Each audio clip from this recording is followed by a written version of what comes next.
Hello students, welcome to our YouTube channel CCA academy. आज हम आपके साथ शेयर करने वाले हैं केमिस्ट्री का एक मोस्ट इंपॉर्टेंट टॉपिक जिसका नाम है मॉलिक्यूलर ऑर्बिटल थ्योरी। तो सबसे पहले समझने की कोशिश करते हैं कि ये मॉलिक्यूलर ऑर्बिटल थ्योरी एग्जिस्टेंस में कैसे आई और इसके पीछे कॉन्सेप्ट क्या है। ये सारी चीजें जितनी भी थ्योरीज हम पढ़ते हैं, जैसे वेस्पर थ्योरी पढ़ते हैं, बैलेंस बॉन्ड थ्योरी पढ़ते हैं, देन हमारे पास है हमारी मॉलिक्यूलर ऑर्बिटल थ्योरी। ये सारी की सारी थ्योरीज किस चीज के लिए हैं? केमिकल बॉन्डिंग के लिए हैं। यानी सिर्फ ये एक्सप्लेन करने के लिए कि किस तरह से दो एटम्स आपस में कंबाइन करके एक मॉलिक्यूल फॉर्म करते हैं और मॉलिक्यूल फॉर्म करते दौरान जो वो बॉन्ड बनाते हैं वो किस तरह से बनता है। तो आइए बात करते हैं मॉलिक्यूलर ऑर्बिटल थ्योरी की।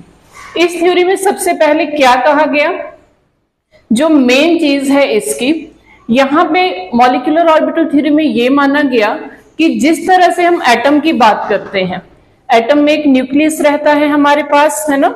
एटम में एक न्यूक्लियस रहता है, न्यूक्लियस के सराउंडिंग हमारे पास ऑर्बिटल्स होते हैं जहां पे हम इलेक्ट्रॉन्स की फिलिंग करते हैं। तो मॉलिक्यूलर ऑर्बिटल थ्योरी बोलती है कि सेम मॉलिक्यूल के अंदर भी एटम की तरह ही ऑर्बिटल्स एग्जिस्ट करते हैं।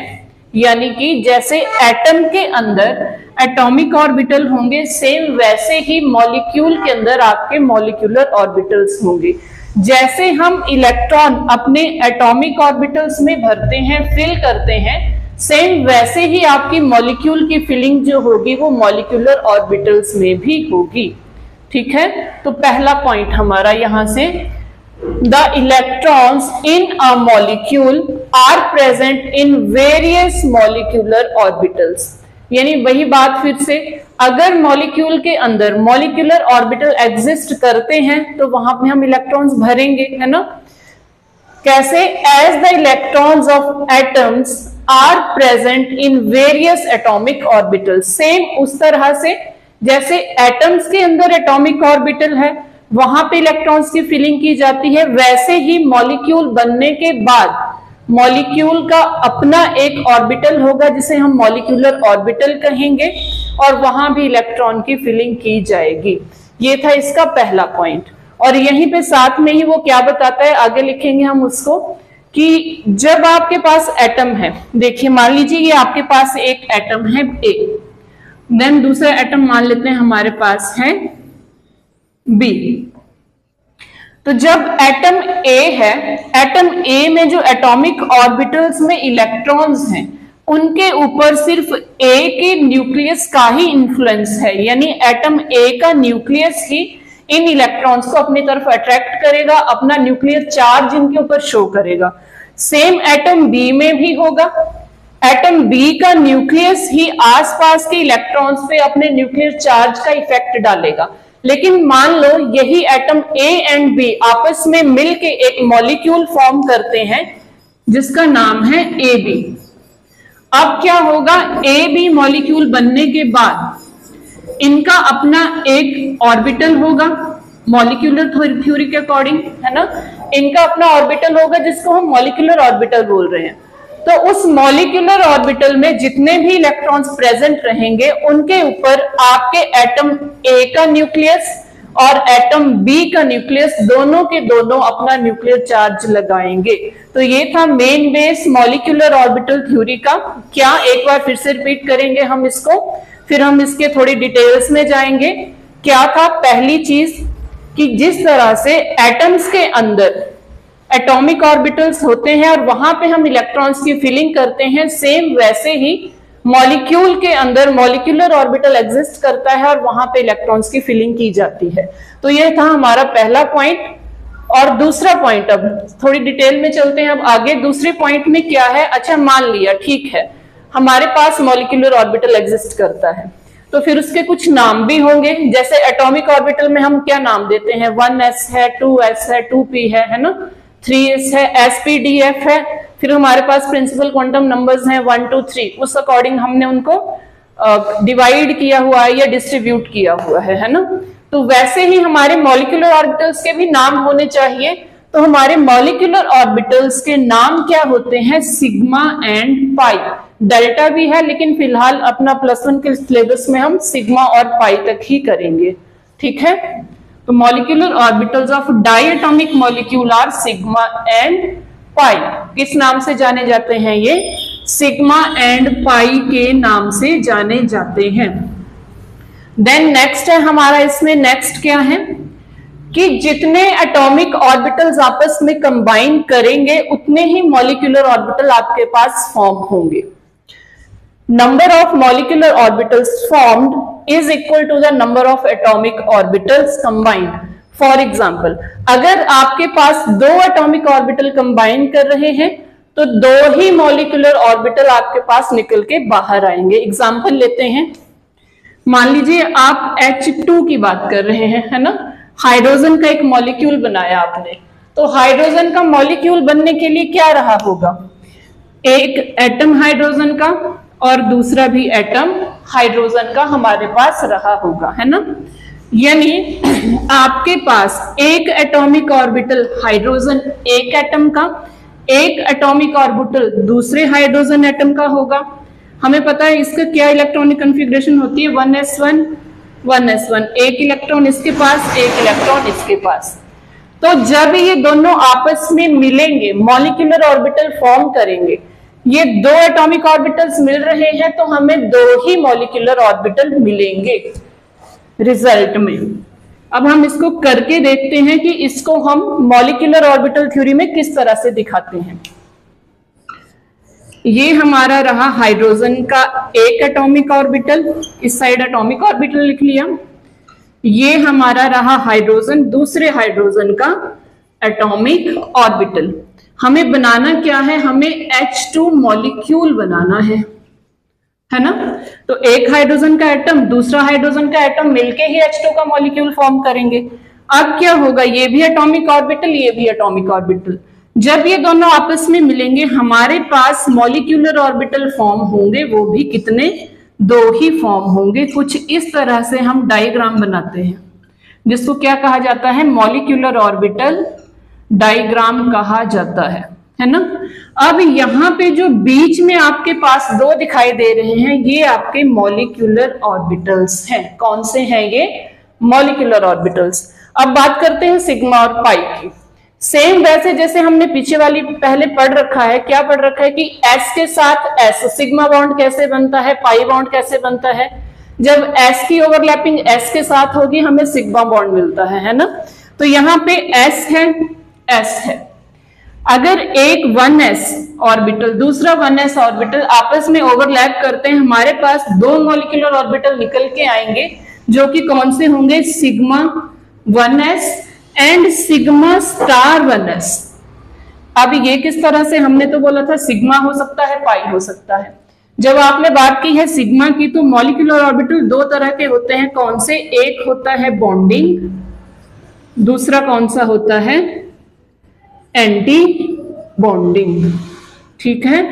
तो इस तरह से हमारे पास 2 एटॉमिक ऑर्बिटल कंबाइन होने पे 2 मॉलिक्यूलर ऑर्बिटल निकल के आ रहे हैं, जिनमें से हमने हाइड्रोजन के लिए एग्जांपल देखा तो हमारे पास एक sigma 1s bonding, sigma star 1s anti bonding निकल के आया है। बात करें इसकी फिलिंग की, तो एक इलेक्ट्रॉन यहाँ पे है, एक ही इलेक्ट्रॉन हमारे पास यहाँ पे प्रेजेंट है।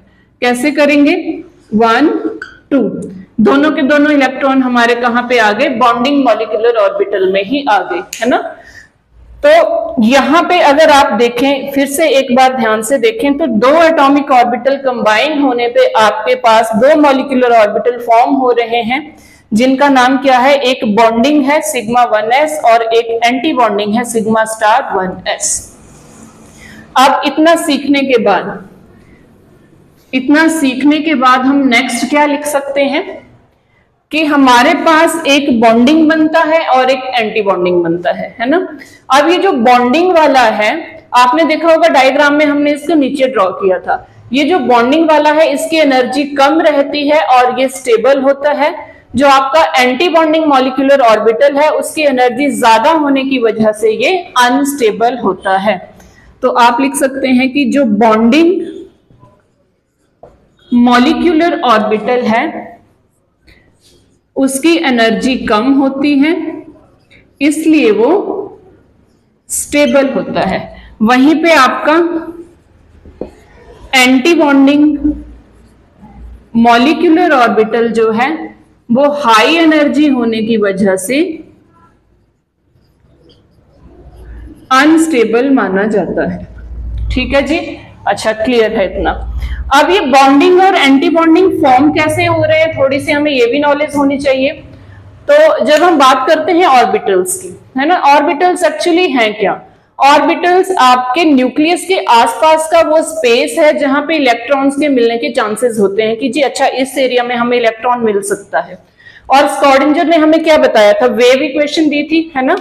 मान लीजिए आपके पास एटम्स हैं, एटम ए है एंड एटम वी है, तो वहां से अगर आपका वेव फंक्शन एटम ए के लिए साई ए लिखा जाए और इसके लिए साई बी लिखा जाए, यानी ये वो वाला एरिया जहां पे ए के इलेक्ट्रॉन्स मिलेंगे, ये वो वाला हिस्सा जहां पे बी के इलेक्ट्रॉन्स मिलेंगे।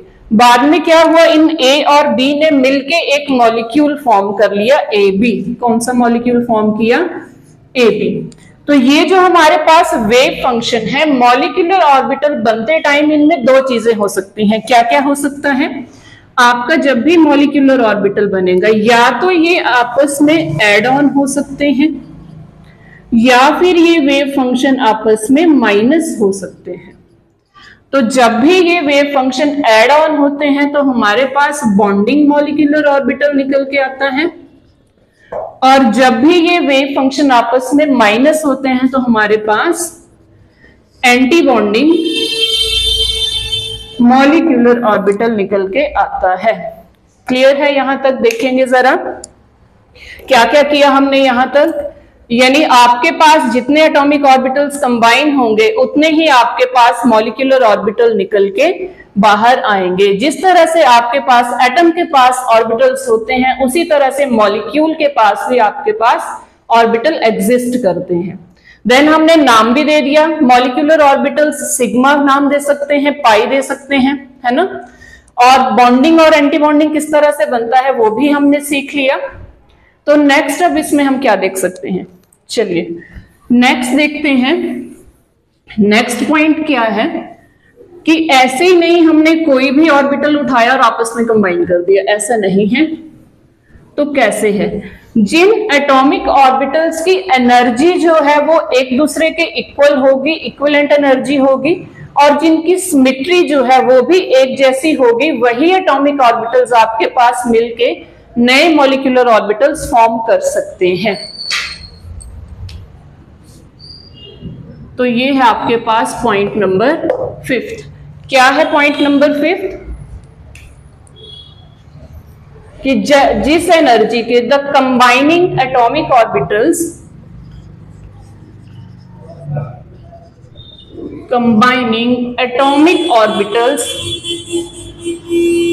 मस्ट हैव सेम एनर्जी, उनकी एनर्जी भी सेम होनी चाहिए। जैसे 1s के साथ कंबाइन करेगा, है ना, एंड सेम सिमेट्री, और उनकी सिमेट्री भी क्या होनी चाहिए? सेम होनी चाहिए। जैसे कि अगर हम जैसे बात करते हैं हम P की, P में आपके पास पता है आपको कि Px भी एग्जिस्ट करता है, Y भी एग्जिस्ट करता है, Z भी एग्जिस्ट करता है। और जब भी बॉन्ड फॉर्मेशन होती है, 3 P में से एक P हमारे पास सिग्मा बॉन्ड बनाता है और बाकी के जो 2 बचते हैं फिर वो पाई बॉन्ड की फॉर्मेशन करते हैं, है ना। पहला बॉन्ड हमेशा सिग्मा फॉर्म होगा, उसके बाद ही पाई बॉन्ड की फॉर्मेशन होती है। तो हम क्या मानते हैं कि अगर आपका PZ जो है, PZ आपका मॉलिक्यूलर एक्सिस पे है, तो आपका PZ क्या करेगा? दूसरे PZ के साथ मिलके सिग्मा बॉन्ड की फॉर्मेशन करेगा। तो यहां से हम ये कंक्लूड कर सकते हैं कि PZ और PZ की सिमेट्री सेम है, तो PZ ही आपस में ओवरलैप करेंगे, कभी भी PZ और PX आपस में ओवरलैप नहीं करेंगे। वहीं पे PX के साथ ओवरलैप करके ही पाई बॉन्ड की फॉर्मेशन करेगा, PY के साथ ओवरलैप करके ही पाई बॉन्ड की फॉर्मेशन करेगा। तो क्लियर है यहां तक? क्या सीखा हमने? कि सेम एनर्जी हो और सेम सिमेट्री हो, वही वाले मॉलिक्यूलर ऑर्बिटल्स फॉर्म हो सकते हैं, वही वाले एटॉमिक ऑर्बिटल्स आपस में मिलेंगे और नए मॉलिक्यूलर ऑर्बिटल्स हमारे पास निकल के बाहर आएंगे। देन नेक्स्ट, अच्छा अब ऑर्बिटल्स बन चुके हैं, हम बोल रहे हैं जी उनमें फिलिंग भी होती है, जैसे एटम्स के अंदर एटॉमिक ऑर्बिटल्स में होती है, मॉलिक्यूल्स के अंदर भी मॉलिक्यूलर ऑर्बिटल में इलेक्ट्रॉन्स की फिलिंग की जाती है। लेकिन जब हमने एटम में सीखा था कि किस तरह से आप इलेक्ट्रॉन्स फिल करेंगे, तो हमने कुछ रूल्स थे हमारे पास, है ना, कुछ प्रिंसिपल्स को फॉलो करते थे। तो यहाँ पे वो कौन कौन से रूल्स हैं जिनको ध्यान में रखते हुए हम अपने ऑर्बिटल्स की फिलिंग करेंगे, तो ये मोस्ट इंपॉर्टेंट है। वो कौन कौन से रूल्स हैं? तो वो रूल्स हैं हमारे पास, molecular orbitals are filled in accordance with, किस किस के अकॉर्डिंग फिल किए जाएंगे? एक तो है आपके पास पॉली एक्सक्लूजन प्रिंसिपल है ना, पॉली का है। फिर देन आपके पास होन्स रूल है, होन्स रूल ऑफ मैक्सिमम मल्टीप्लिसिटी बोलते हैं जिसको। देन हमारे पास कौन सा है? अफुआ प्रिंसिपल है, ठीक है, अफुआ प्रिंसिपल है। ये तीनों के तीनों ही हम मॉलिक्यूलर ऑर्बिटल्स को फिल करते टाइम इन तीनों का ध्यान रखेंगे। यानी क्या क्या चीजें ध्यान रखेंगे? पहली चीज, जो इलेक्ट्रॉन्स फिल करेंगे वो अकॉर्डिंग टू एनर्जी ही, पहले लो एनर्जी पे फिर high high high high high energy पे करते जाएंगे। दूसरी चीज क्या ध्यान रखेंगे? किन्हीं भी दो इलेक्ट्रॉन्स की स्पिन सेम नहीं हो सकती, अपोजिट स्पिन के साथ ही हम फिलिंग करेंगे। तीसरी चीज हम क्या ध्यान में रखेंगे? जब तक आप सिंगल सिंगल फिल ना कर दो तब तक आप पेयरिंग नहीं करेंगे, है ना। फिर एक चीज है जो हम फॉलो करते थे एटॉमिक ऑर्बिटल्स को फिल करते टाइम, वो था हमारा N+L रूल। अब ये N+L रूल जो है वो मॉलिक्यूलर ऑर्बिटल्स के लिए फॉलो नहीं होता। क्या था ये N+L रूल? हम N+L करके किसी भी ऑर्बिटल की एनर्जी निकाल लेते थे कि वो हाई एनर्जी पे है या लो पे है, उसी अकॉर्डिंग हम उसको अरेंज कर देते थे मिनिमम टू मैक्सिमम। तो यहाँ पे हमारे पास NL रूल फॉलो नहीं होगा। बाकी के जो तीन प्रिंसिपल हैं, कौन कौन से? पॉली है, हुन्स है, अफुआ है, ये तीनों के तीनों प्रिंसिपल्स को यूज करते हुए हम अपने मॉलिक्यूलर ऑर्बिटल्स की फिलिंग कर सकते हैं।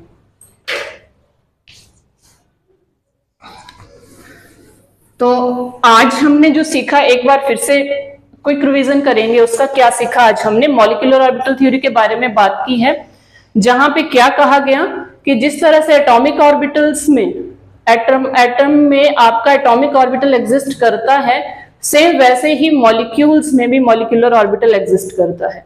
एटम के अंदर आप एटॉमिक ऑर्बिटल्स में इलेक्ट्रॉन फिल करते हो तो मॉलिक्यूलर ऑर्बिटल में भी इलेक्ट्रॉन फिल हो गए, है ना। और जितने एटॉमिक ऑर्बिटल्स आपस में कंबाइन करेंगे उतने ही मॉलिक्यूलर ऑर्बिटल निकल के आपके पास बाहर आएंगे। देन उनके नाम क्या होंगे? सिग्मा एंड पाई, ठीक है। और जब आपके पास दो एटॉमिक ऑर्बिटल्स एड ऑन होंगे, यानी उनके वेव फंक्शन, जैसे हमने यहाँ पे लिखा था पहले साई ए साई बी, है ना, वो एड ऑन होंगे। एड ऑन होने पे जो हमारे पास बाहर मॉलिक्यूलर ऑर्बिटल आएगा उसको हम बॉन्डिंग मॉलिक्यूलर ऑर्बिटल कहेंगे। उन्हीं वेव फंक्शंस के सब्ट्रैक्ट होने पे जो आएगा उनको हम एंटी बॉन्डिंग मॉलिक्यूलर ऑर्बिटल्स कहेंगे, ठीक है। तो आज के लिए इतना ही। होप है आपको ये वीडियो पसंद आई होगी और मॉलिक्यूलर ऑर्बिटल थ्योरी भी समझ आई होगी। अगर वीडियो पसंद आई हो तो लाइक कर सकते हैं, शेयर कर सकते हैं और चैनल को सब्सक्राइब कर सकते हैं। Thank you, have a nice day.